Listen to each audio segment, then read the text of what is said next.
Konohagakure, morning after the Kyuubi attack. Hiruzen Sarutobi, third Hokage of Konoha, was not having a good morning.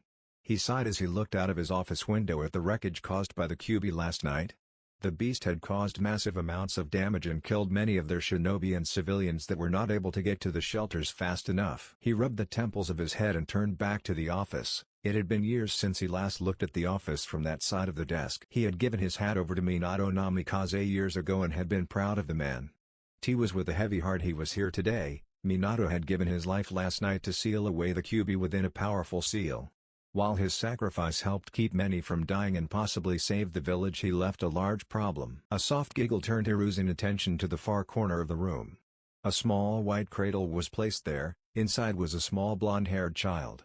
His body wiggled out of the blanket he was wrapped in and smile went across Hiruzen's face when the child opened his crystal blue eyes to look at him. This child was Naruto Uzumaki Namikaze, son of Minato Namikaze and Kushina Uzumaki, and also the holder of the Kyuubi. To defeat the beast, Minato had to seal it inside of someone, and being the man of honor he was, could not ask anyone else to do it.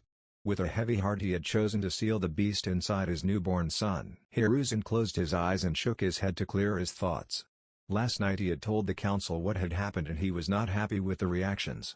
Minato, in his final moments, had wished the child to be seen as a hero. Most of the civilians wanted the child dead to finish off the beast. The shinobi side of the council had been quiet and Hiruzen had only stayed for a minute, telling them they would resume the meeting in the morning after everyone had calmed down. A knock on his door broke him from his musings. Yes?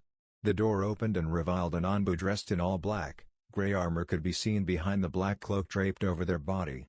The figure was around 5 feet 10 inches and their face hidden behind a white mask representing a dog. Silver hair peeked out above the mask. Hokage-sama, the council has been gathered like you asked and are waiting for you. Hiruzen nodded and started towards the door. Thank you, Inu. Would you please stay here and watch young Naruto while I'm gone? The Anbu shinobi nodded quickly. Hi Hokage-sama. The old Hokage nodded back and walked down the halls of the Hokage tower towards the council chambers. Once he entered he looked around the room. The room had 2 long tables on either side of it. One for the Shinobi Council, the other for the Civilian Council. At the ends of the aisle created by the tables was his desk, and across from that was a small table where the 3 elders sat. Everyone bowed their heads when Hiruzen walked in. Giving them a quick nod, he walked to his desk and sat down. He reached into his robes to pull his pipe from the folds. Packing in some tobacco and lighting it, he took a long drag before facing the councils. I hope everyone here has had a chance to calm down from last night. He looked around the room and noticed the scowls on the civilian's face. No doubt still angry. The shinobi were all calm. Many had been part of the last war and were used to losing others through violence. While they may be sad, they all knew they had to keep calm about the situation. The elders were also calm. The trio were all ex-teammates of Hiruzen's and had been through more trouble than this attack. Good. Now I'm sure you all have thought about our situation and I'm willing to listen to any thoughts. Who would like to begin? An explosion of screams came from the civilian side of the room, all about how they should kill young Naruto. Hiruzen stared the group down and let his killing intent flood the room. Quickly the councilmen and women sat down. Most of them sweating heavily and paled when they felt the man's gaze on them. I am going to say this once and only once, we will not kill the boy. Minato gave his life to seal the beast and his last wish was for this boy to be seen as a hero. You may not wish to honor my late successor, but I will. Many people looked down at that last part of his comment, but the civilians did not back down. A slim balding man stood up. Hokage-sama, how can we let that demon live among us? Hiruzen narrowed his eyes at the man. I believe I mentioned yesterday that no one is to speak of the Kyuubi, whether in council or not. Calling him a demon falls under that rule, councilman. The man paled and quickly bowed. I am sorry Hokage-sama, please forgive me. It was a slip of the tongue. He gave the man a grunt and took another drag of his pipe. This time I will, but I warn you all, I will not be tolerating such talk again. He watched as all the council nodded in understanding and continued. As I was saying, Minato wanted the boy to grow and eventually the seal he placed on him will absorb the Kyuubi's power, thus killing it. Killing the boy will only free the beast and eventually it will reform and attack us again. Whispered spread around the room at the information. In truth, the seal made it so that when Naruto died he would drag the Kyuubi to the afterlife with him, but Hiruzen figured it wouldn't hurt to keep that a secret. So what will happen to the boy? Hiruzen turned to the speaker. Tsume Inuzuka, head of the Inuzuka clan. He will be turned over to the orphanage and raised just as any orphan would. The woman nodded slightly at the answer, but he could see the disagreement in her eyes. He too knew that from the civilians' actions Naruto would have a hard life, but he hoped after some time it would pass. "Excuse me." Hiruzen the Hokage looked up and across the room to the elders to see Danzo raising his only good arm. Danzo and Hiruzen rarely got along. Both wanted what was best for the village but had different ideas on how to achieve this. Danzo viewed military superiority and fear the best was to make Konoha the best.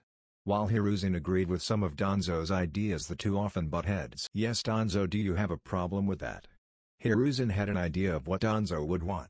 Naruto was housing the most powerful of the tailed beasts, and if he knew Danzo he would want the boy to train him to become an emotionless killing machine. "Actually yes, I was wondering why we would deny the boy his heritage."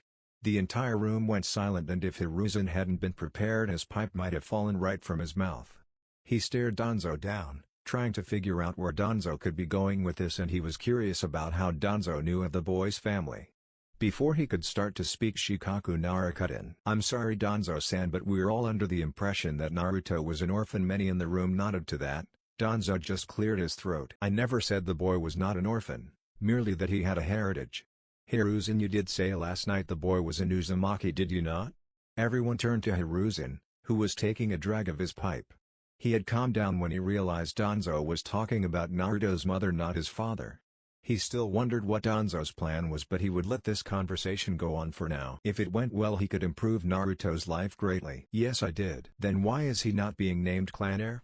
"The Uzumaki are a very powerful clan and important to Konoha.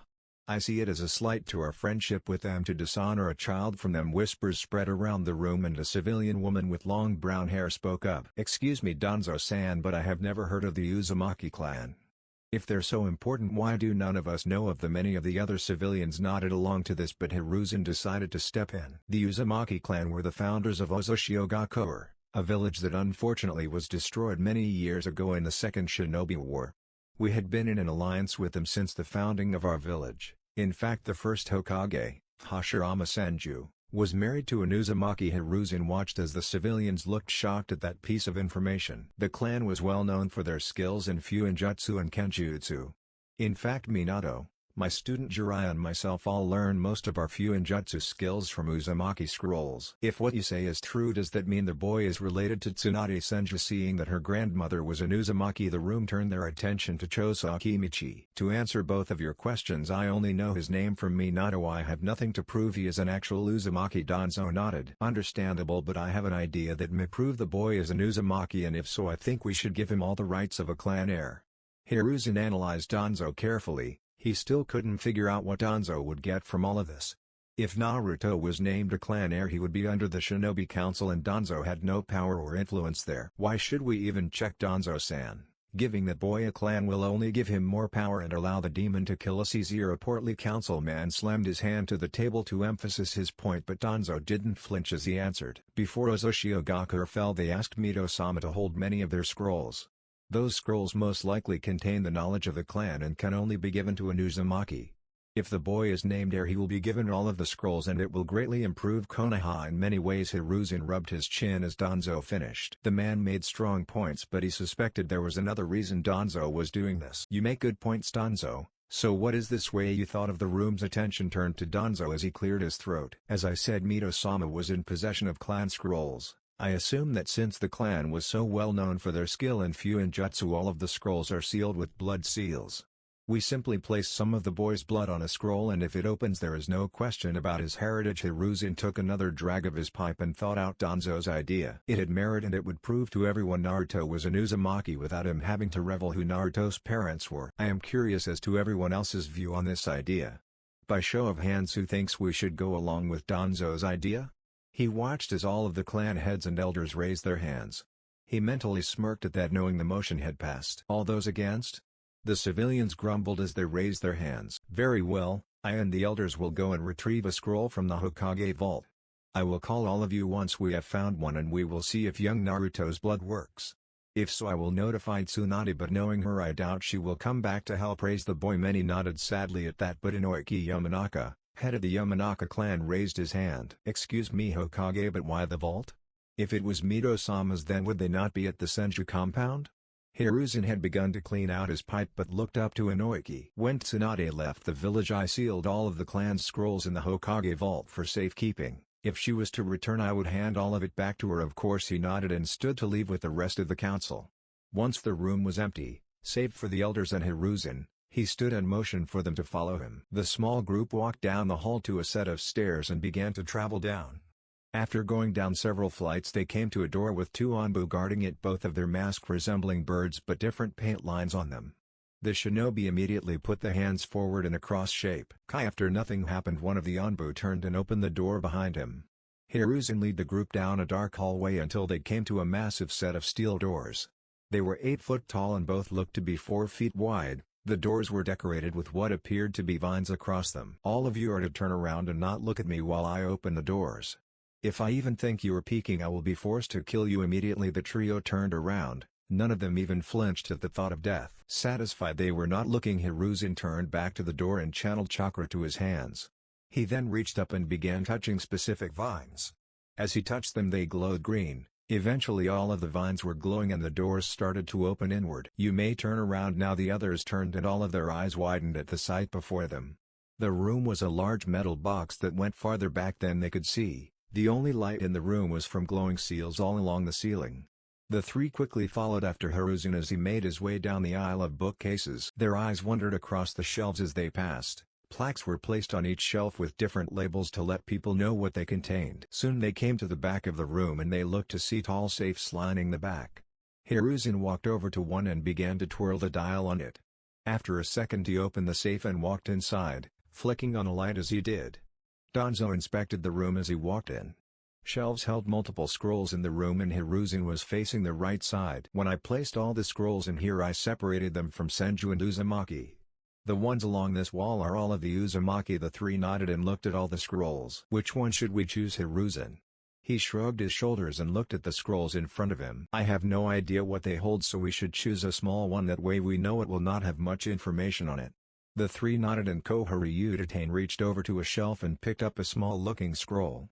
She tried to remove the clasp on it but it didn't budge. This one should do. She handed it to Hiruzen and he tried to open it as well. When he failed he nodded and gestured to the exit. The group made their way out of the vault. Once they passed the metal doors Hiruzen pulled them closed with a large slam. They then made their way back to the main level of the tower. You three go and have something to eat. I will check on Naruto and then call a meeting in 1 hour. The three nodded and started left the Hokage as he went to his office. Upon entering he hears a crying Naruto and looks to see Inu holding the boy and rocking him. Come on Naruto, quiet down. Please. Pretty please? The Anbu let out a groan as he continued to try to quiet the child. A chuckle from behind him caused him to turn around and see the Hokage. Hokage-sama, how was the meeting? Hiruzen walked over to his desk and placed the scroll on it. It was interesting to say the least. Has he been crying long? Inu shook his head. Only for a minute. I think he wants to be fed because he does not smell. Hiruzen nodded and walked over to the shinobi with his arms out. Give him to me and go to the hospital. A nurse named Ageha should be working. She has agreed to be Naruto's wet nurse. The Anbu nodded but hesitated. Are you sure you can trust her, sir? Hiruzen nodded as he rocked Naruto. I had Ibiki talk to her. He said she was clear, but I would like you to watch over her in the shadows until I'm positive. Inu paused a moment and Hiruzen let out a sigh. Get your mind out of the gutter. Inu shaking his head he bowed and disappeared in a swirl of leaves. Hiruzen let out another sigh and looked at the scroll on his desk. He knew Naruto would be able to open it but he worried very few things Danzo suggested went well for him. Council chambers. 1 hour later. Hiruzen sat quietly with Naruto in his arms as the last of the counselors came into the room. He could see the fear and hate in the eyes of the civilian councils but paid it no mind. The clan head's looks varied from concern to simple boredom. Once everyone was settled he cleared his throat. Thank you all for returning. I believe we all would like to get this over with, so Homura, Danzo and Koharu, would you please come forward? The three elders stood and walked to Hiruzen's desk. Is the scroll there the one we found in the vault? The three looked down at the scroll and Koharu picked it up. She inspected it before handing it over to Danzo, who handed it to Homura after inspection. Homura put it down after his inspection and nodded to the others before turning to Hiruzen. We all agree that it is. Thank you. Please return to your seats. The three bowed their heads and moved back to their table. Hiyashi-san, Fugaku-san, would you two please use your dojutsu and inspect the scroll? The two men nodded. Sharingan. Byakugan. Fugaku's eyes morphed from their normal black into red irises with two tomes around the edge. He inspected the scroll and noticed that the clasp had chakra in it but nothing else. The veins around Hiyashi's eyes bulged out as he inspected the scroll, noticing the same chakra location. I do not notice anything except chakra located around the clasp. Hokage-sama. Hiruzen nodded and turned to Hiyashi. Do you agree with that, Hiyashi-san? The Hyuga nodded, deactivating his eyes. Shifting Naruto into one arm, he grabbed the scroll and tossed it to Shikaku. Shikaku, would you please attempt to open the scroll? The Nara let out a sigh. Troublesome. Yes, Hokage-sama. He bites his thumb to draw blood and swiped it over the clasp. It glowed red for a few seconds then died down. Shikaku pulled on the clasp but it did not give. Thank you, Shikaku-san. Inoiki-san, would you please bring the scroll up here? The blonde nodded and took the scroll from his friend as he walked to the desk. Hiruzen gently set Naruto on the table and pulled out a kunai from his robe, holding up to Inoiki. If you would please. The man nodded and took the kunai from him. He placed the scroll down and used the free hand to take hold of Naruto's hand. As gently as possible he pricked the boy's hand, making the child start to cry. Inoiki felt slightly bad but continued on. Placing the weapon down, he rubbed and squeezed Naruto's hand to make the blood flow. Once enough was there, he grabbed the scroll from the table and rubbed the clasp into the boy's hand. The clasp started to glow red just like with Shikaku, but after a second there was a click and Inoiki's eyes widened. He pulled the scroll open, but before he got too far Hiruzen cleared his throat. That is enough, Inoiki-san. That scroll is not for anyone's eyes to see but young Naruto. The man nodded and placed the scroll down on the table before going back to his seat. Oda-san. The council turned as a young woman with short black hair walked into the room with an Anbu guard behind her. She quickly walked to the desk and picked up Naruto. With a quick bow she and the Anbu left. Hiruzen pulled out a handkerchief and cleaned off the kunai, looking around the room as he did. The eyes of the civilian side were wide and summoned scowls on their faces. They may not know much about shinobi arts but they knew what had just happened. The clan heads all looked to be deep in thought, most likely deciding on how this affected the village. His eyes rested on the elders, while Homura and Koharu looked somewhat pleased to have a new clan and the jutsu that would come with it. Danzo looked natural and that made Hiruzen worry. Once he put the weapon away he folded his hands together. Now then, for those of you who did not realize what happened, we have proved that Naruto is indeed an Uzumaki and as such has the right to become a clan heir. He paused for a moment for questions. When now came, he continued. Now then, by show of hands, who believes we should allow Naruto to become the Uzumaki clan heir? Just like earlier, everyone but the civilian side of the council raised their hands. Very well, and those who oppose? The civilians barely raised their hands. Thank you. Then by order of the Hokage I declare Naruto Uzumaki clan heir of the Uzumaki clan. If there is no other important business then the civilian council is dismissed. All of them rose and left the room in a huff. Hiruzen waited before turning to the shinobi. Now we need to discuss what is going to happen with young Naruto. The group nodded but Tsume raised her hand. Excuse me, Hokage-sama, but I have a question about the pup's parents. Hiruzen let out a sigh and nodded. He knew that someone would figure out Naruto's mother once they saw he was an Uzumaki. He decided to keep acting like he didn't know for sure. With his status as clan heir, it wasn't going to protect him from anyone wanting revenge on Kushina. I believe I know what you are going to say, Tsume-san. I did some investigating during the break and found that there was an Uzumaki female that was pregnant and should have given birth around the time of the Kyuubi attack. That woman was Kushina Uzumaki. He looked at the reactions of the group. More than he thought looked shocked. Obviously they recognized the name. Tsume, Shikaku and Shibiaburame didn't react. Obviously they had figured it out. As far as I know, Kushina is dead. His body has not been recovered, but of course there are many unaccounted for. I will look into who knew Kushina to see if we can find the father. Does that answer your questions, Tsume-san? The woman nodded. Hiruzen pulled out his pipe and started to pack it with tobacco. Now since Naruto is a clan head in the Jinchuriki of the Kyuubi, I suggest we have Anbu watch over him. The woman you saw earlier has agreed to watch over Naruto as his nurse until he is able to function on his own. At that time I will hire someone to guard and watch over him until he reaches 15 or becomes a Genin. He paused to light his pipe and took a drag. Does anyone have a problem with my decision or comments? The clan heads all looked to each other. Choza looked to the Hokage. Where will they be staying? There is an Uzumaki compound close to the Hokage monument. Mito-sama created when she arrived. I believe Kushina-san kept the compound maintained but did not live there. I will have someone check the compound before they move in. Choza smiled and nodded to the idea. Anyone else? After seeing everyone shakes their heads, Hiruzen stood. Very well, thank you all for your time and have a nice evening. He gave a quick bow to them and made his way to his office. Once inside he saw Ageha changing Naruto's diaper on the floor. Inu stood in the corner looking out the window but turned to Hiruzen and bowed as he walked in. "How did it go, Hokage-sama?" Hiruzen lifted his pipe to his lips and began to speak when Ageha cut in. "Hokage-sama, please don't smoke around the baby."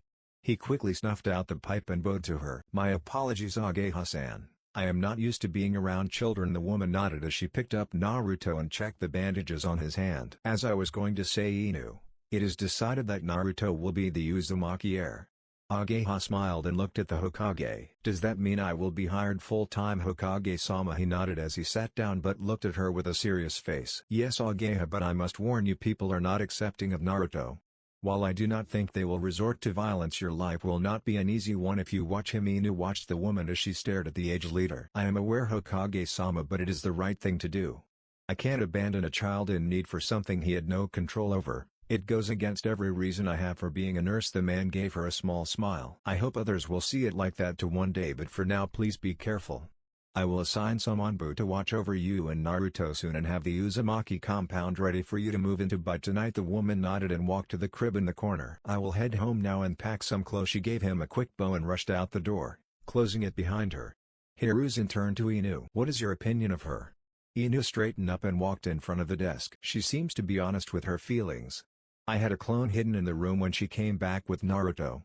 I told her I need to take care of something yet to wait in here for me to return. From the memory, she simply played with the boy and not once tried to harm him." The Hokage nodded and pulled out a scroll. He grabbed a pen and started to write on it. "I want you to deliver this scroll to Dragon, then make your way to the Uzumaki compound and check it."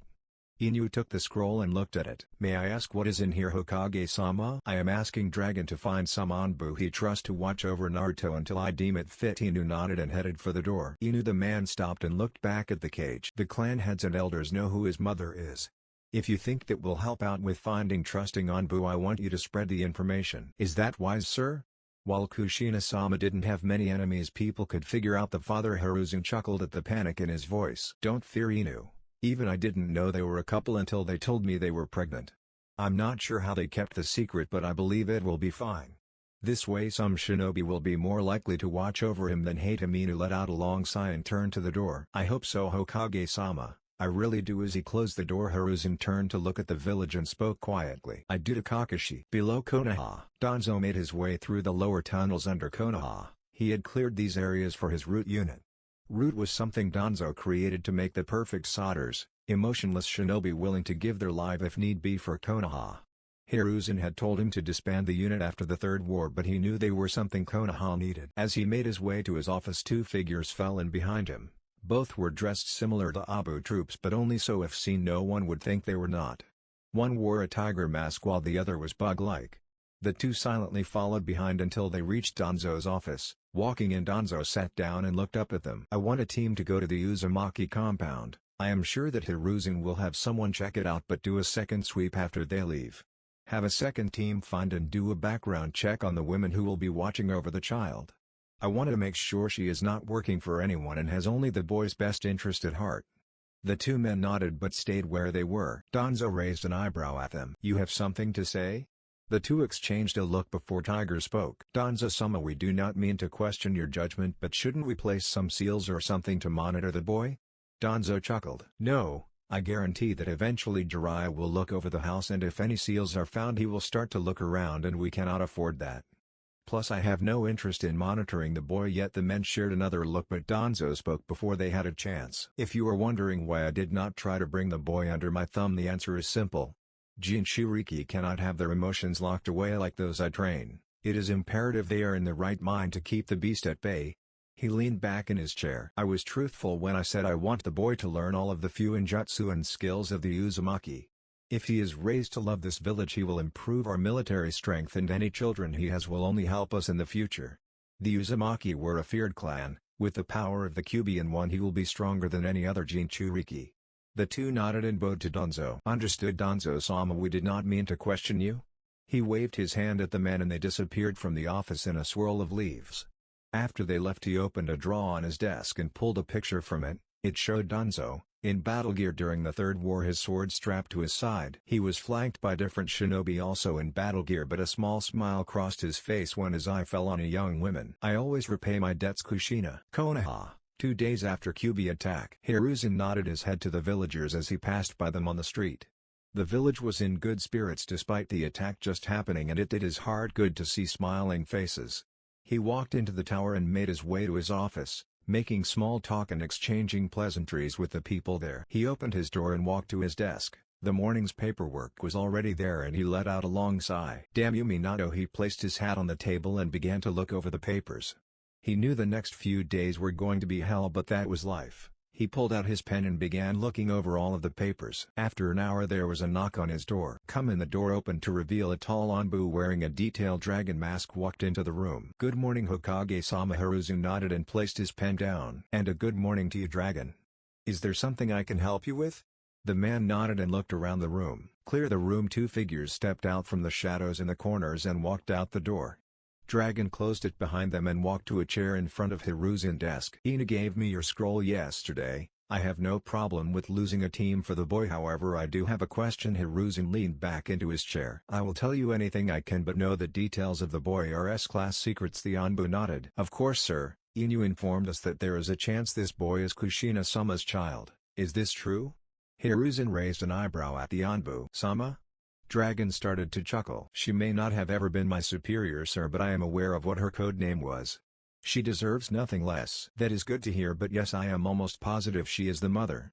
No one else who bore the name Uzumaki was registered as pregnant in the hospital records. Dragon rubbed his neck. Yes, I had visited her a few nights ago.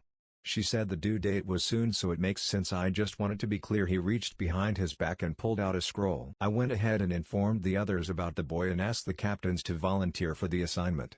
Here is the list of teams willing to guard the boy. Hiruzen took the scroll and opened it. His eyes widened slightly and looked up at Dragon. You are sure about this?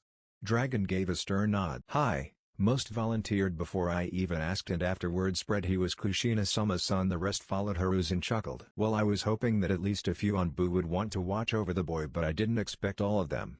Dragon shrugged. We are not simple-minded fools, Hokage-sama. We lose friends and comrades often. We know that Naruto isn't the Kyuubi and don't blame him. I think we should pick Hawk's team though. That was the team Kushina-sama lead until she took her leave. Nico replaced her, but I know she idolized Kushina-sama, so we can trust her. Hiruzen nodded and put down the scroll. That sounds fine to me. Clear it with all of them to be sure. This is not a normal job for Anbu and I don't want to force anyone to do it. If members are not comfortable with the mission, change them out for others who are. Dragon nodded and stood up. Hi Hokage-sama. They should be here by 3. Hiruzen nodded as the man left his office, the two Anbu guards walking back into their corners. He rolled a scroll up and placed it into a drawer. He was happy that Naruto had the backing of Anbu. It would make his life easier, know that. Hokage-sama. He looked up to see the face of his secretary. Yes, Misaki? She stepped into the room. The civilian council would like to meet with you about the repairs to the village. Hiruzen let out a sigh. Do I have anything planned for this morning? She walked out of the door for a few moments and returned. No sir. He nodded and stood from the desk, letting out a groan. Very well. He placed his hat on and began walking out. Please add a meeting for me at 3 with Anbu for today. The woman nodded and sat back at her desk as he walked down the hall. Uzumaki compound. Ageha stood outside of the room she had claimed as her own, taking in the scenery. The Uzumaki compound was a large open area surrounded by trees just behind the 8-foot walls defining the compound. The house itself was a classical-style 2-floor building set close to the entrance of the compound.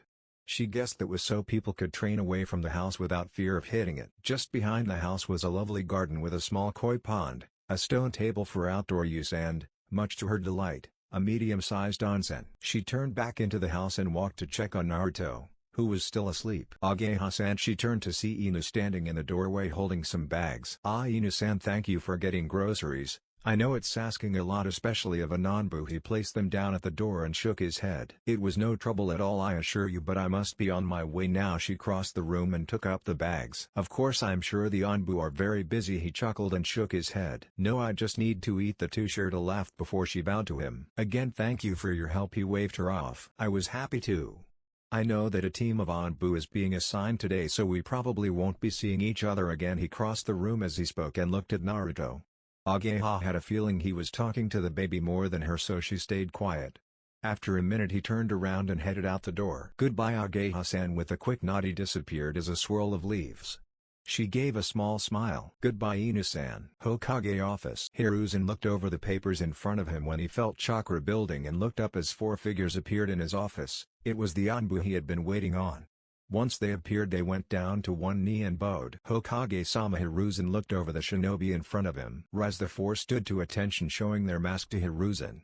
Nico stood to his far left. She was smaller than the others but he knew that was mostly due to her age. Her purple hair was tied into a ponytail falling over her left shoulder and a katana on her left hip. Next to her was a stocky bald man wearing an ox mask. He seemed relaxed but Hiruzen could tell he was ready to strike at a moment's notice. The third member was a lanky man wearing a rat mask. His black hair was pulled back into a small ponytail.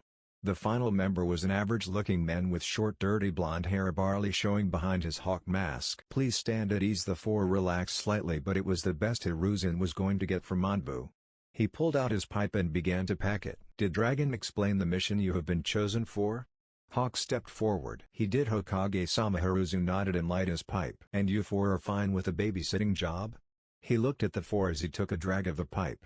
Hawk glanced back and when he got a nod from everyone looked back at his leader. "Hi Hokage-sama." Hiruzen nodded and handed him 4 folders. He passed his teammates theirs and opened his. "Very well, the job is very basic. Your mission is to watch over and protect Naruto Uzumaki and his nurse Ageha Oda." He nodded and flipped some of the pages. "In the event of an emergency, do we prioritize the boy?"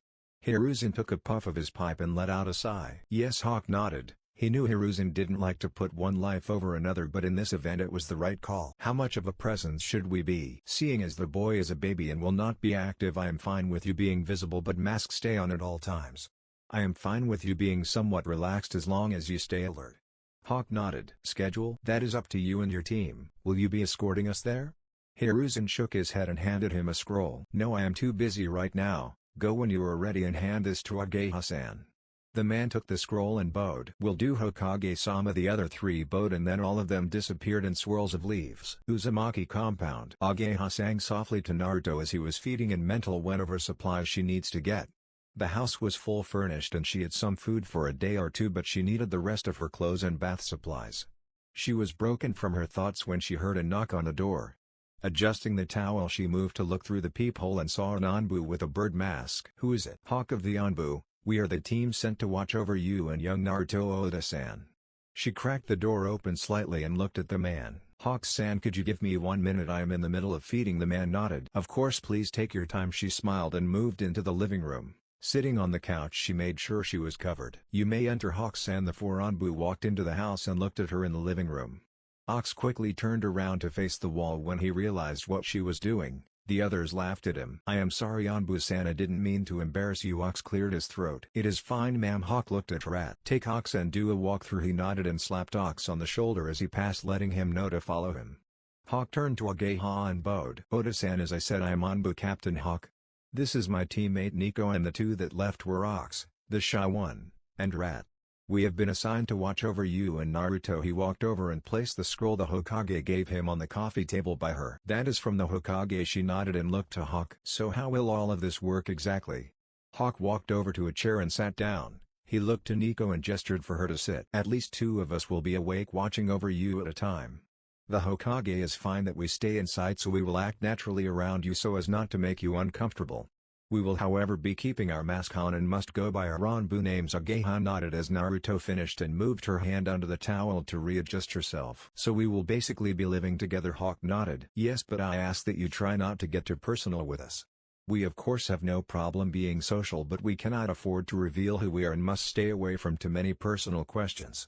She nodded as she placed Naruto on her shoulder and patted his back. "Will I be able to leave him with you if I need to run errands or bath?" "Of course. While we are not nurses like you we can certainly watch him for a bit." She smiled. "Well, that's all I can think of for now. Would you like a tour of the compound?" Hawk stood and bowed. "That would be wonderful." Nico stood and followed behind the 2. Root base. Danzo was looking over a report from one of his team's missions when someone knocked on his door. Enter Tiger stepped through the door and bowed to Danzo. "Danzo-sama, I came with a report on Naruto Uzumaki." He closed the folder he was looking at and looked up to Tiger. "Proceed." The man stood up straight and took a breath. "Earlier this afternoon the Hokage assigned Anbu Team 5 under Captain Hawk to watch over the boy. The team consists of Anbu Hawk, Nico, Ox, and Rat. Danzo scratched his chin. What do we know of them? Team 5 was the team Kushina Uzumaki was captain of before she took leave due to pregnancy. Hawk, Ox and Rat were her subordinates and she recommended Hawk to replace her. Nico was added to the team because of her kenjutsu knowledge. Danzo nodded. Good. How is the background search going for the nurse? So far we have found nothing, but I believe we will need more time just to be sure. Danzo nodded. Agreed. You are dismissed. Hi Danzo-sama. He bowed quickly and left the office. Uzumaki compound. 4 years later. Nico slipped her mask over her face and pulled a hair tie from her waist and wrapping it around her hair. Stretching, she walked out of her room just as a blonde blur ran by, closely followed by an upset Ageha. Naruto Uzumaki, you get back here, young man. Nico looked down the hall past Ageha to see Naruto was naked. No bath. The naked blonde bolted down the hall and into the living room. You will get in that tub, young man. Ageha went to grab him, but he dove under the coffee table and crawled to the other side. He stood up and ran to one side, heading towards the dining room. His leg was suddenly grabbed and lifted into the air. The blonde stared upside down at Ox, who was laughing. Gotcha kid. Ageha stormed over and looked at the boy with a glare, making him frown. If Ox-san lets you down, will you be a good boy and take a bath? He pouted but nodded his head. Ox chuckled as he set the boy down. You would think he would realize by now you're always going to catch him. Ageha let out a sigh as she took the pouting blonde's hat and led him back to the bathroom. Nico rubbed his head as she passed. Good try, Naru-kun. The boy smiled up at her. Nico Nachan, will you read to me after my bath? She nodded her head and the boy smiled before rushing to the bathroom. Yay! She smiled behind her mask and moved into the living room. Good morning, Nico. She looked up and saw Ox reading the paper. Morning. Anything happen while I was out? Ox shook his head as he turned the page. Nothing really. Captain got called in for a meeting and the kid somehow got a hold of Rat's clothes and dyed them pink. Ox chuckled as he finished and Nico shook her head. Why? Rat ate the last cup of instant ramen. She let out a sigh and sat down in a chair. That boy. Life for the Anbu babysitters had been interesting in the past few years. Naruto was now walking, talking and causing trouble almost daily. He was a blonde ball of energy that even the 4 experienced Anbu and Ageha had trouble tiring out. While he was a handful, Nico had enjoyed her assignment more than she thought. Originally she joined Anbu for the excitement and danger. When she got the opportunity to work on the team her ideal was in charge of, she nearly fainted. Alas, things didn't work out like she hoped, but every cloud has a silver lining and she can say she doesn't enjoy watching over the blonde there. She was broken from her thought when the door opened and Hawk walked in. Good morning, sir. How was your meeting?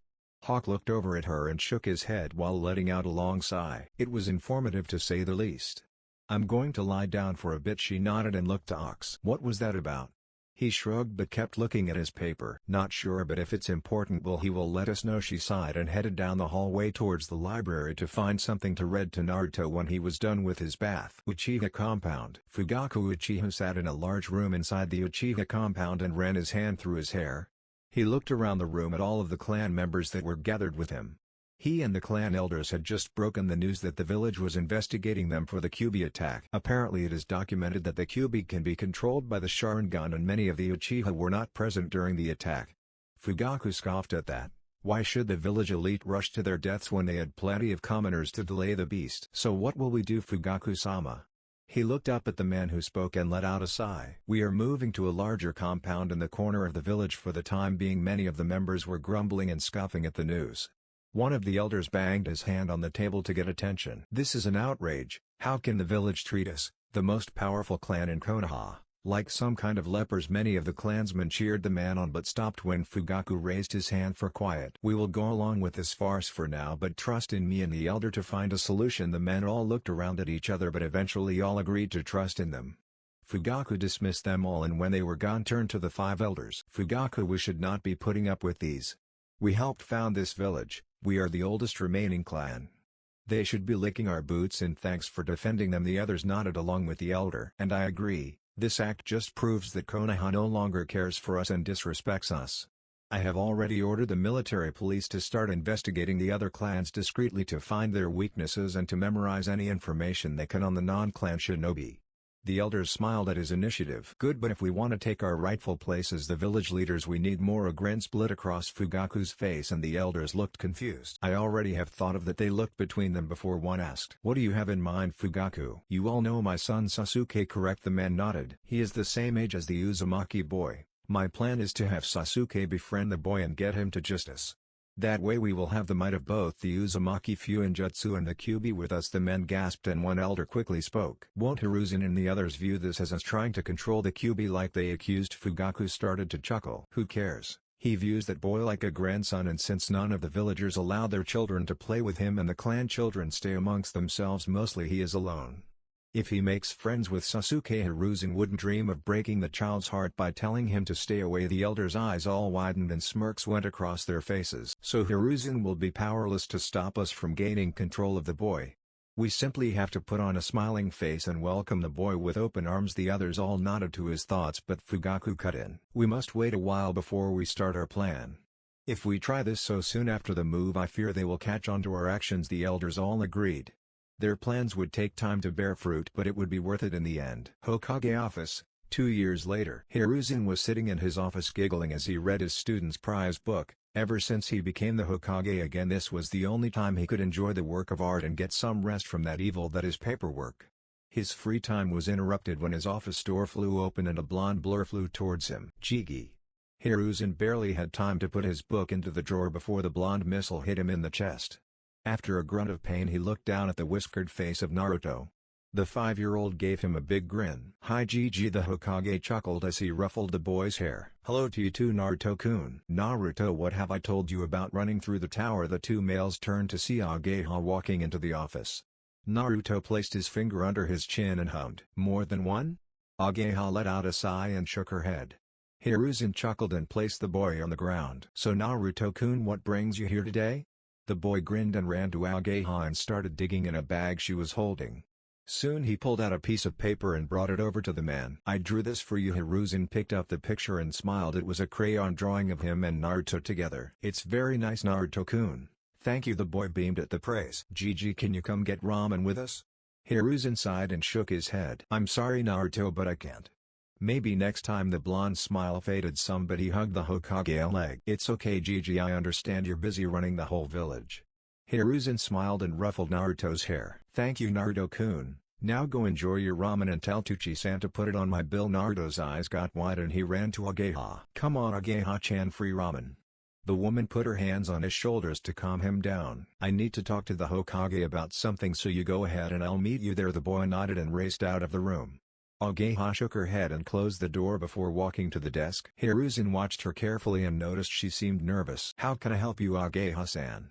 She took a deep breath. I think it is time I leave Hokage-sama. The room was silent for a moment before he decided to speak. Has something happened to make you want to leave? I'm not sure if you are aware, but I have been seeing a merchant from the capital. When he comes for business, and he has asked me to marry him. Hiruzen nodded in understanding. Hawk had informed him of the relationship and he had the man investigated. He turned out to be fine, so Hiruzen forgot about him till now. He let out a sigh and looked up to Ageha. He couldn't ask her to pass this up no matter how much it would hurt Naruto, and he knew this day would come eventually. I guess congratulations are in order then. She smiled and nodded. Thank you sir, I wanted to wait until after Naruto's birthday to bring it up. You know how that day gets him. Of course he did. Naruto was a smart child and quickly noticed that people stared at him and went out of their way to avoid him. Ageha had even told him how the children would avoid him or tease him on the playground, always encouraged by their parents. His birthday was worse than that though. The civilians would throw a big party honoring the 4th and his victory over the Kyuubi. There was a big festival with games, food and of course alcohol. This caused many of the villagers to want to vent their anger from that day. More than once he received reports from the Anbu about stopping villagers from entering the Uzumaki compound. And I thank you for that. It is a hard time for him. A sad smile went across her face as she nodded. Do you think he will be okay? Hiruzen leaned back into his chair and ran a hand through his thinning hair. He is a smart boy Ageha, if you explain it to him he will.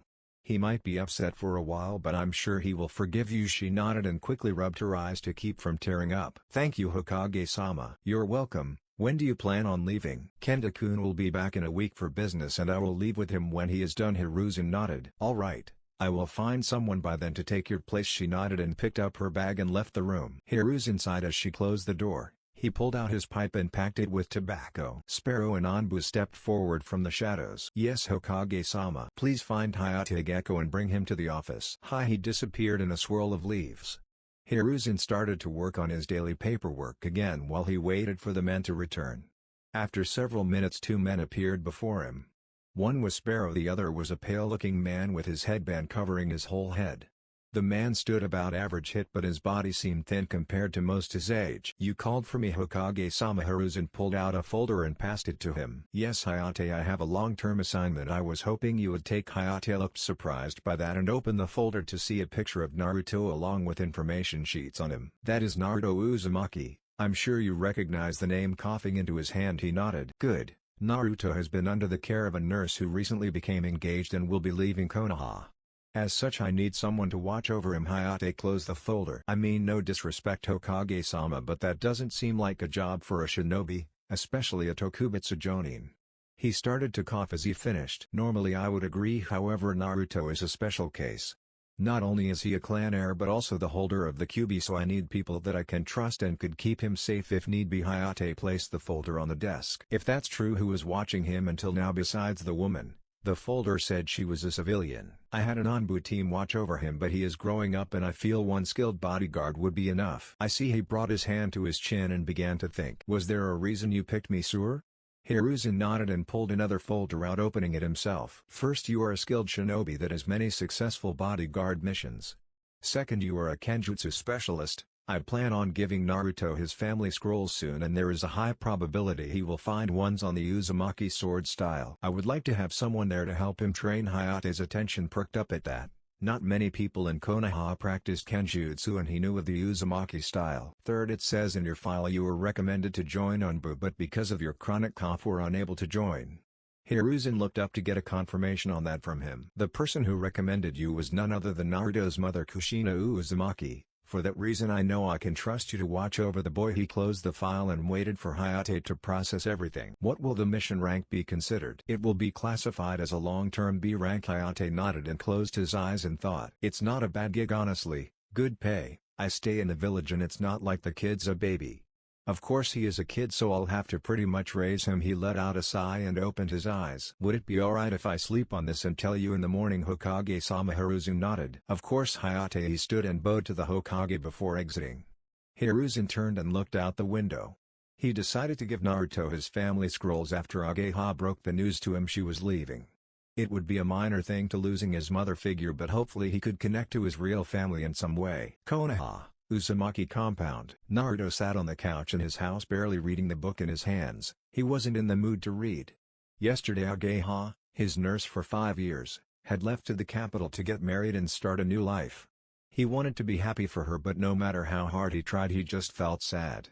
She had informed him 2 weeks ago of her plans and needless to say he did not handle it well. After some crying, yelling and locking himself in his room he had talked to her and worked it out but now here he was alone. To make matters worse his Gigi had informed him that his Anbu guardians would also be getting reassigned to normal Anbu duties. That one hurt less because all of them promised that they would come by and visit him when they had the spare time. So here he was all alone in an empty house with nothing to do. He was broken from his thoughts when someone knocked on his door. Placing the book down he walked to it. "Who is it?" "It's me, Naruto-kun." A smile spread across his face as he flung the door open. "Hi Gigi." The boy wrapped his arms around his grandfather figure's legs making the man chuckle as he rubbed the boy's head. "Hello to you too Naruto-kun.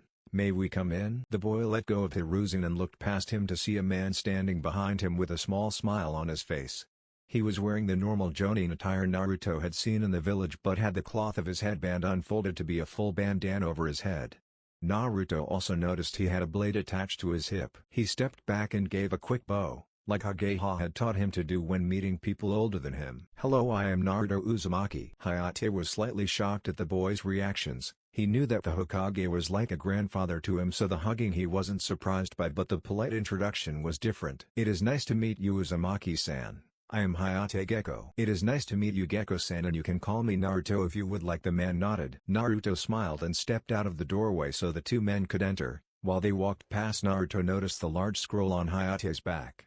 Curious he closed the door and followed the men to the living room and sitting in a chair across from them. "How are you today Naruto-kun?" "I'm okay," he said with a sad smile on his face. "I know it's hard Naruto but you'll get through it." "I know Gigi." Hayate had a small coughing spell and Naruto looked at him in concern. "Do you need anything to drink Gecko-san?" The man waved Naruto off. "It is fine, I have a chronic cough. Nothing life-threatening but I cough constantly." "Naruto-kun I came here today for 2 reasons. The first of which involves this scroll here. Hiruzen stood and held out his arms for the scroll from Hayate. After receiving it, he walked around the table and handed it to Naruto. What is it? That, Naruto, is a scroll with multiple storage seals on it. Every known scroll belonging to your family in Konoha is sealed inside that scroll. The boy's eyes widened and he quickly dropped to the floor and unrolled the scroll. Every few feet there was the same seal and he looked at it confused. Hiruzen chuckled and walked around to Naruto's side and bent over, placing his hand on the seal and channeling chakra. Naruto watched amazed as the seal glowed and suddenly there was a small pile of scrolls stacked where the seal had been. That's amazing, Gigi. How did you do that?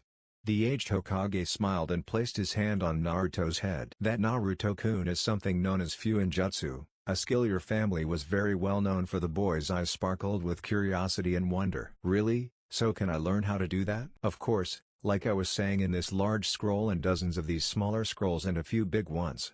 Each of them should have different techniques and jutsus of all varieties. Naruto's jaw hit the floor when he heard that and he quickly started to push the large scroll open. Hurry, Gigi, get them all out so I can start training to become the strongest ninja ever. I'm sure you will, Naruto. But hold on, I need to explain something about these scrolls first. You see how they all have these clasps on them? Well, each one has a special seal on it called a blood seal. It keeps people not related to the one who sealed it from opening it. Naruto had picked up one of the scrolls as Hiruzen explained about them and looked at the clasp with curiosity. So only I can open it? That's right, Naruto. You just have to put some blood on it and the clasp will unlock. Naruto quickly started looking around the room for something sharp, but when he didn't see anything he turned towards the kitchen. Hiruzen grabbed him by the collar of his shirt before he got 2 steps away and sat him down. Hold on, Naruto-kun. I don't need you bleeding all over the house just yet. The blonde scratched the back of his head and grinned. Sorry, Gigi, I just got really excited. I understand, but before we start unsealing everything, let me tell you the other reason I came here today. Hayate had been watching the scene before him with an amused grin. The boy seemed smart and quickly grasped things in his opinion. His drive to learn also seemed high, good qualities to have for a shinobi, but he would have to work on the boy's patience some. When Hiruzen mentioned the other reason, Hayate sat upright knowing it was his turn. Now then, I know you are sad that Ageha-san and the Anbu won't be living with you anymore, but I have asked Hayate here to start helping you train to be a shinobi and with anything in your family scrolls you need help with. Naruto looked up at Hayate with a mixture of feelings. While happy someone was willing to help train him, he didn't like the idea of suddenly staying with a stranger. He was very weary of people. Every time he walked through the village or went to the park, he would hear the whispers about him and the cold glare from adults. He had asked Ageha and the Anbu why people were like that to him, but they never gave him a straight answer. Hayate saw the confusion playing out in Naruto's eyes, decided to try and ease the boy's mind. I know this is sudden, Naruto, but I promise you if you give me a chance I'll help you become the greatest shinobi ever. Naruto looked unsure but glanced over to Hiruzen, who smiled and gave Naruto a nod. He decided if his Gigi trusted the man he could at least give him a try. Okay, Gekko-san. Hayate is fine, Naruto, he said between coughs. Hiruzen smiled and clapped his hands to get their attention. Wonderful, now then Naruto-kun, why don't you gather up all of these scrolls and we'll head into your library and sort them all out. Naruto smiled and quickly gathered up all of the small scrolls while Hayate rolled up the large one and followed the others down the hall. Soon they came to a pair of sliding doors and Naruto used his free hand to push them apart. They revealed a large open room with bookshelves and racks for scrolls to be placed in. Only one bookcase had anything on it and Hayate assumed they were Naruto's. A beautiful dark wooden desk sat near the back of the room and had a small lamp on it. Alright Naruto, I'm not sure if you noticed, but each of those scrolls have different color bands on them. I saw 4 different colored bands among all the scrolls. Before you ask, I have no idea what they mean, so we will have to wait and see. Now I will begin unsealing them all while you and Hayate separate them by color, okay? Naruto nodded and started to grab scrolls from the ones already unsealed. They had red and blue bands, so he picked 2 shelves and started their piles. For half an hour this was the pattern. Hiruzen sat at the desk unsealing while Naruto and Hayate moved the scrolls to their specific shelves. The last seal housed only one small scroll with a gold band and the Uzumaki crest printed on it. Hiruzen placed it on the desk and began to roll up the large scroll. I believe that one should be opened first, Naruto-kun. The boy nodded and started towards the scroll but stopped. Is it okay if I read it alone, Gigi? The man nodded and pulled a kunai from beneath his robes. After laying it on the desk, he and Hayate walked out of the room and slid the doors shut. Taking a deep breath, Naruto walked around the desk and hopped up onto the chair so he could grab the kunai and scroll. He sat down and carefully cut his thumb so it bleeds just enough to open the scroll. He placed the kunai back on the desk and swiped his thumb across the clasp. After a glowing of red for a second, the clasp unlocked and Naruto carefully unrolled it. To whom it may concern. Greetings, I am Kenshin Uzumaki, current leader of Uzumaki in the Uzumaki clan. I am writing this letter because we have received reports of a possible attack on the village in the near future. I have decided to send away all of the clan's knowledge in case the attack is as serious as our spies believe. If you are reading this, I am sorry that we failed and Uzumaki is no more. I am happy to know our knowledge and clan will live on with you. I'm sure you noticed each of the scrolls have different bands around them. I have done this so you can keep them organized. Red bands are for Fuinjutsu, blue for ninjutsu. This includes genjutsu and medical ninjutsu. Black bands are kenjutsu and taijutsu scrolls along with the workout plans for training the body, and finally green are clan laws and traditions. The scrolls are also written so that the smallest scrolls should be read first. They hold the training and lower level skills. Read the scrolls and follow their instructions carefully. No one ever became powerful by rushing. Only through hard work and patience will you become a proper shinobi and Uzumaki. I advise you to read through the red-banded scrolls first. Fuinjutsu is one of the hardest skills to learn, but many of the starting exercises will help with the other skills. Along with them, start with the black scrolls. They will improve the body while also teaching you control and patience. The blue scrolls should not be attempted until you have a good enough level of chakra control. You will find that after you complete a certain scroll in Fuinjutsu, I advised beginning your ninjutsu lessons.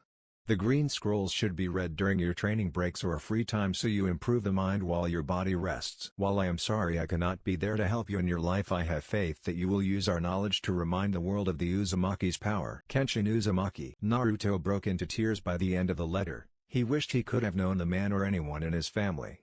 He decided right then that he would learn everything in these scrolls and honor Kenshin's request to remind the world of the Uzumakis. Quickly rolling the scroll up, he pulled open the middle desk drawer and put the scroll there. He used his sleeve to dry the tears from his eyes and headed out the door. He found Hiruzen and Hayate sitting in the living room talking, but as soon as he entered they turned to him. Hiruzen walked over to him and noticed the red around his eyes from crying. "Is everything alright, Naruto-kun?" The boy nodded quickly. "Yes, Gigi, it was a letter from someone named Kenshin Uzumaki. He said he was the last leader of the clan and Uzumaki. He explained about the bands on the scrolls and other stuff." Hiruzen nodded and pulled the boy into a hug, feeling Naruto return it in full. "Well, this has been an exciting day. How about we go get some ramen?" Naruto smiled up at him and raced for the door. "Last one there has to pay." The older males laughed and slowly followed the boy into town. Uchiha compound. Fugaku sat at his desk looking over some of the reports his men had found on the clans. In the past few years they had slowly infiltrated all of the different branches of Konoha and had found a great deal of information out about anyone who could pose a threat. His greatest triumph though was his oldest son Itachi. The boy was a prodigy unlike any other. Only 10 years old and already an accomplished chunin with the possibility of becoming a jonin or even anbu within the next year or two. "Excuse me, Fugaku-san, but are you busy?" He looked up to see one of the clansmen in his military police uniform and waved him in. Of course, Setsuna come in. The man bowed and walked in, closing the door behind him. "Sir, as you requested, myself and others on the force have kept our ears open for news on the Uzumaki boy. Well, today I was eating at the ramen stand he frequents and saw him with the Hokage and another shinobi I did not recognize." "What did he look like?" "He wore a standard jonin outfit, a blue bandana-style headband and had a katana with him." I'm not sure myself, but I will have someone look into it." "Did they say anything of interest?" The man broke into a huge grin. The boy was going on and on about starting his shinobi training and how happy he was about some scrolls. Fugaku's grin matched Setsuna's as he leaned back into his chair. "Excellent work, Setsuna. I was going to start Sasuke's training soon anyways, so this will be the perfect time to introduce the boys. If there is nothing else to report, you can leave." "I have plans to make." The man bowed and left the office quickly. "Let's see. I can have Mikito start taking Sasuke out to the park and ramen stand after his lessons, and hopefully he will run into the boy there. Maybe I can even see if he needs a tutor." Fugaku started to chuckle to himself as his plans came together. Uzumaki compound. Hayate stood inside his new room unpacking the clothes he had brought with him. After dinner he had brought Naruto to his apartment so the two could start bringing his possessions over. He was growing quite fond of Naruto already. While he could see the boy was not entirely trusting of him, yet he was talkative and friendly. He finished unpacking what they had brought and decided to check up on Naruto because he hadn't seen or heard from him in a while. Walking down the hall he noticed the light in the library was on and peeked inside to see Naruto on the floor looking through a scroll. "Hey Naruto, what are you looking at?" The blonde jumped slightly from the sudden voice but recovered and held up the scroll so Hayate could see it. It's one of the few Injutsu scrolls. They're all labeled on the inside of what order I should complete them in, so I'm trying to find the first one. He placed the one he had on the ground and picked another up, slicing his finger first. Isn't there an easier way to do this? He said as he waved his hand, annoyed with the pain. Well, you could open up a couple at a time instead. Naruto held his thumb up so Hayate could see, but it heals too quickly for that. Hayate watched in wonder as the small cut quickly healed in a matter of seconds. Hiruzen had informed him that being a Jinchuriki Naruto would heal faster than most people and so far had never been sick. A cough broke him from his thoughts. Well, make sure you follow those scrolls in order. No matter how cool something sounds, if you try it before you're ready you can really hurt yourself. Don't worry Hayate-san, I will. Kenshin-sama said the same thing. Kenshin-sama? Naruto nodded. Seeing as he was the last head, I figure it was right to call him that. Hayate nodded and ruffled the boy's hair. While a good idea if he's anything like you and your mother, then he probably wouldn't like that. Naruto dropped his scroll and looked up at Hayate. Why, you knew my mother? More of her than actually her, but I spared against her a few times. Not many people practice Kenjutsu in Konoha, so those of us that do know each other. Yaniko Nichin told me my mom was one of the best Konoha have ever had. Hayate sat down next to him and nodded. That she was. I was never fortunate enough to spar against her, but she did give me advice from time to time on my form. Did you practice the same style? No, but just because your style is different doesn't mean you can't give someone good advice. Especially when they're as skilled as your mother. Do you think I can be as good as her? Hayate chuckled. Only if you train hard and practice. I will. That's a promise, and I never break a promise. Hayate could see the passion in Naruto's eyes and smiled. Good. He stood up and started towards the door. I'm getting something to drink. Do you want anything, Naruto? No thank you. Naruto went back to looking through the scrolls. Each time he opened one he would read the first paragraph and correctly put it in line with the others. After a minute of searching he finally found the first scroll and began reading. Welcome to your first steps of learning Fuinjutsu. As you may or may not know, we Uzumaki thrive in this particular field. Fuinjutsu is one of the most diverse fields there is to learn, from simple things like storage scroll to more complex seals used to create barriers. The work will be difficult, make no mistake, but if you train hard enough the results can be endless. One of the major points of Fuinjutsu is correctly writing the formulas. One slip of the hand could render the whole array useless. Your first task is to train in calligraphy, practicing at least 1 hour every day for 6 months. At the bottom of this scroll you will see a box with seals around it. Above that is different kanji. After your 6 months you are to draw those kanji into the box. If done properly it will glow green, if not it will glow red, and take another month before it clears itself. In that time keep practicing. Naruto let out a sigh and made a mental nod to buy ink and brushes tomorrow along with a book on calligraphy. He decided to look through the black scroll too, seeing as he would not be doing much on the Fuinjutsu it might make his day more exciting. Cleaning up and properly placing the scrolls onto the shelf he started digging through the black labels until he found the first. However, this one was more of a list than an introduction. It gave basic exercises to do that would improve his body and a diet that would be both delicious and health. Of course he didn't see ramen on the scroll and that confused him. Ramen was the food of the gods, why would it not be included in a plan to make him stronger? He added that to a list of things to talk about with Hayate in the morning. 1 month later, Naruto stood panting in his backyard covered in sweat and dirt. In the past month he had come out every morning to work out in the training area to improve his body. The list in his scrolls was extensive, and while the exercises were not complicated, the amount he needs to do was stressful on his young body. The first few days after he had started he couldn't even finish all of the drills, but now he could struggle through them. Hayate had told him eventually he would be able to do this routine and then some, so he pressed on.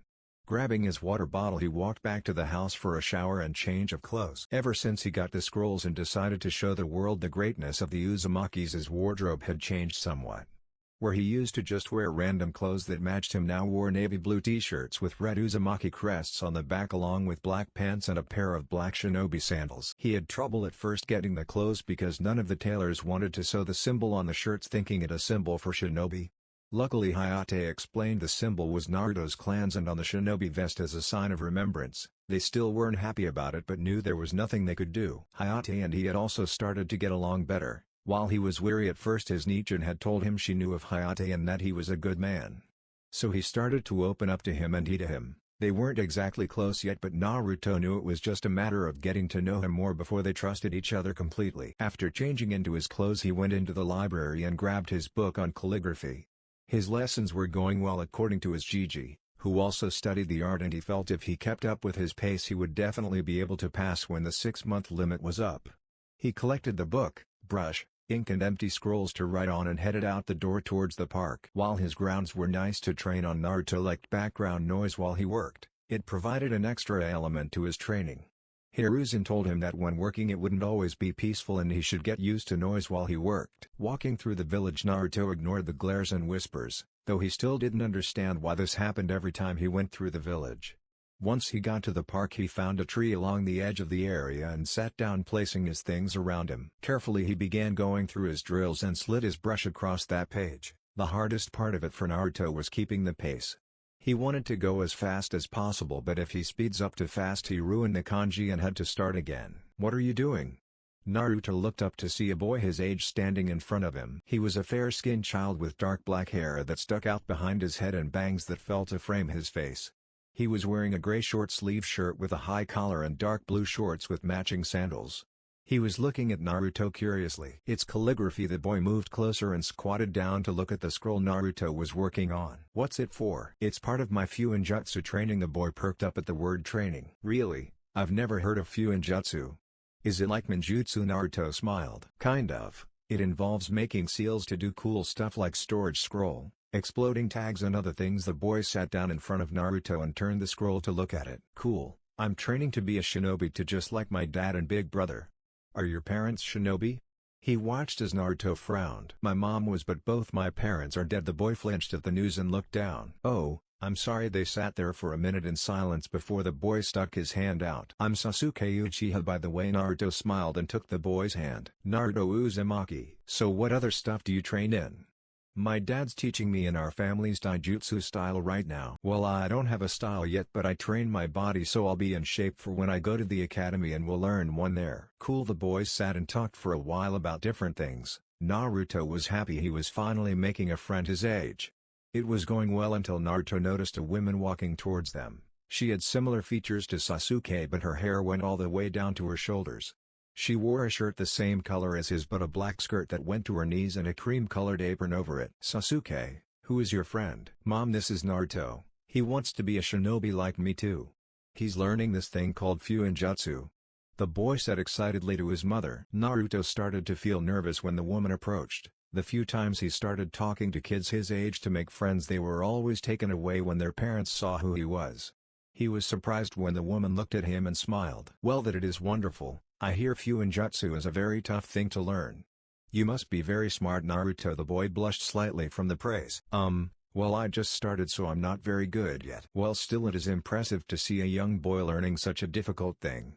Sasuke here could use improvement on his handwriting." She reached down and ruffled Sasuke's hair. "Mom, stop!" He whined and pushed her hands away. He didn't want to be embarrassed in front of his new friend. Naruto couldn't help but feel a little jealous of the interaction between the two. While he knew about his mother some, it didn't make up for the fact she was gone. "Hey Mom, can Naruto come to our house so I can show him my taijutsu?" Naruto looked at Sasuke with wide eyes. His mother, however, nodded. "Of course he can." Sasuke smiled and jumped up. "Awesome. Come on Naruto." He held his hand out to the blonde and Naruto sat there looking at it for a second before he smiled and took it. Sasuke helped Naruto collect his things and the trio headed out to the Uchiha home. Uchiha compound. Naruto watched amazed as Sasuke went through the katas of his family's style. While they were the same age, Sasuke seemed more skilled than him. He had told Naruto about his family's style, the interceptor fist, and how it relied on speed and stamina to beat an opponent. Mikoto, Sasuke's mom, had explained to him about their family bloodline, the Sharingan, and how it made it possible for them to anticipate a person's movements. Needless to say, Naruto was in awe of it and a tad bit jealous. "Sasuke. Naruto. Dinner is ready." The boys turned to see Mikoto waving at them to come in. He quickly ran into the house and towards the table. "I know you two aren't going in there without washing your hands." The boys froze and started to chuckle. Sasuke led Naruto to the bathroom, and after they washed up, the two sat at the table. Mikoto started to bring in the food and Naruto licked his lips at the delicious aroma. "I see we have a guest." Naruto turned his head to see a man walking into the room. "Yes dear, this is Naruto Uzumaki." Naruto stood up from his chair and bowed to Fugaku. "It is nice to meet you." Fugaku gave Naruto a smile and bowed his head. "It is nice to meet you as well, Uzumaki-san." They both sat into their seats and they all started to eat. Naruto was trying hard not to devour the food as fast as possible. Ever since Ageho left he hadn't had a good home-cooked meal like this. So Sasuke, how was your training today? It was good, father. I have the katas you taught me down. Fugaku nodded. Good, I expect you to have the rest down soon. We will start Shuriken training after that. The boy smiled and nodded excitedly while Fugaku turned his attention to Naruto. Are you interested in becoming a shinobi as well, Naruto? Yes sir. That's good, the Uzumakis were a powerful clan. May I ask what training you are going through? Naruto put down his silverware and wiped his mouth. I've started doing calligraphy in preparation for Fuinjutsu and I'm starting a basic workout routine before I start Daijutsu and Kenjutsu training. Fugaku nodded sagely. Ah yes, if I remember correctly the Uzumakis are famous for their skills in both Fuinjutsu and Kenjutsu. What's Kenjutsu, father? Kenjutsu, Sasuke, are techniques involving swords. Sasuke looked at Naruto wide-eyed. Cool. Naruto grinned and blushed lightly at the attention. The rest of dinner was peaceful and filled with talk about everyday life and questions about Naruto. After dinner Mikado walked Naruto home and had to explain to Hayate, who Naruto forgot to tell he was going out, that Naruto had been with them all afternoon. Naruto went to sleep that night with a smile on his face. Today he made his first real friend and his parents were okay with him. Mikado had even told him he was welcome to come over whenever he wanted to play. Sasuke was having similar thoughts. His father had never been so nice to anyone he played with. Usually he said they were beneath him, the village elite, but today he talked to Naruto like he was a normal child. He even told Sasuke to invite Naruto over more to play or train because he would be a good rival. That made Sasuke happy and he couldn't wait to introduce Naruto to his big brother.